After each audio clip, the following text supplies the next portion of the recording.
Hello everyone, আমি অমৃতা, শখের স্কুলের ইনস্ট্রাক্টর। আজকে আপনাদের একটা টপিক নিয়ে কথা বলতে আসলাম আপনাদের সামনে। তো আমরা যেহেতু ধীরে ধীরে শিখছি যে আমাদের স্কিল কিভাবে ডেভেলপ করা যায়, আমরা আস্তে আস্তে অনেক বেশি স্কিলড পার্সনে পরিণত হব।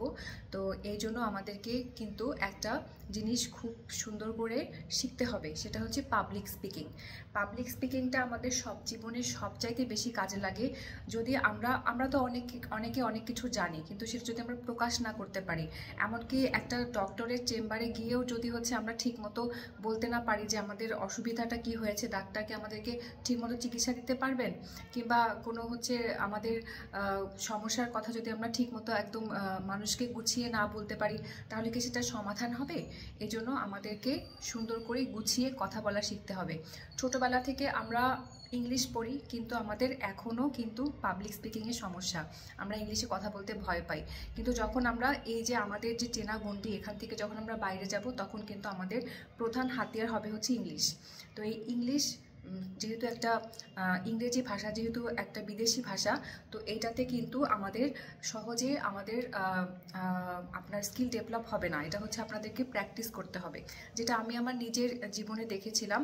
যে আমি যখন পড়াশোনার বাইরের জগৎ থেকে আলাদা হয়ে গেলাম, মানে যখন আমি আমার কাজের ক্ষেত্রে গেলাম, তখন আমার সবচেয়ে সমস্যা হচ্ছে আমার কথা বলার ভঙ্গি নিয়ে। কারণ আমি তখন বুঝতে পারতাম না যে আসলে কার সাথে আমি আসলে কোন টপিকে কী নিয়ে কথা বলবো, এবং আমার কথাটা আমি আসলে কতদূর পর্যন্ত এগিয়ে নিয়ে যাব। কেউ যদি আমাকে জিজ্ঞাসা করতো তোমার নাম কি, আমি আমার নাম বলতাম, তারপরে আমি বলতাম কি, তারপরে আমাকে জিজ্ঞাসা করতো তুমি কি করো, কোথায় থাকো, এগুলো শুধু হ্যাঁ না কিংবা একটা ছোট ওয়ার্ড দিয়ে আমি উত্তরগুলো দিতাম। কিন্তু তার সাথে যে আমি একটা কনভারসেশন টানা করব, কিংবা আমি যে আমার কাজের যে জায়গাটা, সেখান থেকে যে আমি নিজেকে ডেভেলপ করব এবং আমি যে তার সাথে একটা সম্পর্ক তৈরি করব, সেই জিনিসটা আমার হতো না। এটা আমি আস্তে আস্তে যখন বুঝতে পেরেছি, তখনই আমি আপনাদেরকে নিজে যেমন ডেভেলপ করছি, সেই জন্য আপনাদেরকেও আমি সেই ডেভেলপমেন্ট প্রসেসিংয়ে নিয়ে যাব। প্রথমে আপনি যখন পাবলিক স্পিকিংয়ের জন্য একটা প্রিপারেশন নেবেন, তখন অবশ্যই যা বলতে চান সেটা একটা খাতায় লিখে নেবেন। একটা খাতায় লেখার পরে সেটা আপনি নিজে পড়বেন, এবং সেটা জোরে জোরে পড়বেন। সেটা যদি ইংলিশে হয় কিংবা বাংলায় হয়, সেটাও জোরে জোরে পড়বেন। জোরে জোরে পড়ার পরে সেটা আপনি যখন ভিডিও রেকর্ড করবেন, যখন দেখবেন যে সেটাতে সমস্যা আছে, এখানে কারেকশন করতে হবে, এখানে এটা লিখতে হবে, ওটা লিখতে হবে, তখন দেখবেন যে টানা 10-12 বার প্র্যাকটিসের পরে আপনার একটা আত্মবিশ্বাস চলে আসবে যে এখন আপনি পাবলিক স্পিকিংয়ের জন্য রেডি।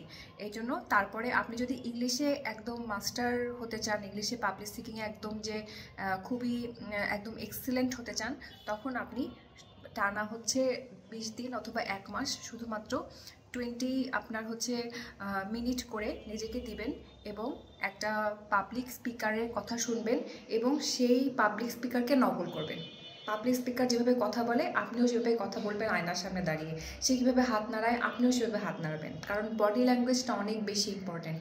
কারণ আমি যখন একটা কথা বলবো, আমি যদি ওই দিকে তাকায় কথা বলি, নিচের মাটির দিকে তাকায় কথা বলি, তখন কিন্তু মানুষ আমার কথা মন দিয়ে শুনবে না।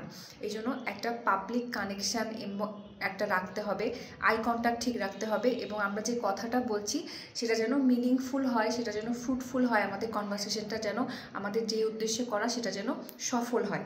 তো পাবলিক স্পিকিংয়ের জন্য আমাদের এইগুলো প্রিপারেশন নিতে হবে। আশা করি আপনারা বুঝতে পেরেছেন, এবং পাবলিক স্পিকিং করতে গিয়ে কী কী সমস্যার সম্মুখীন হচ্ছেন অবশ্যই কমেন্টে জানাবেন। শখের স্কুলের সাথেই থাকবেন, এবং আমাদের চ্যানেলে সাবস্ক্রাইব করবেন, বেল আইকনে ক্লিক দিয়ে রাখবেন নতুন আপডেটের জন্য। Thank you.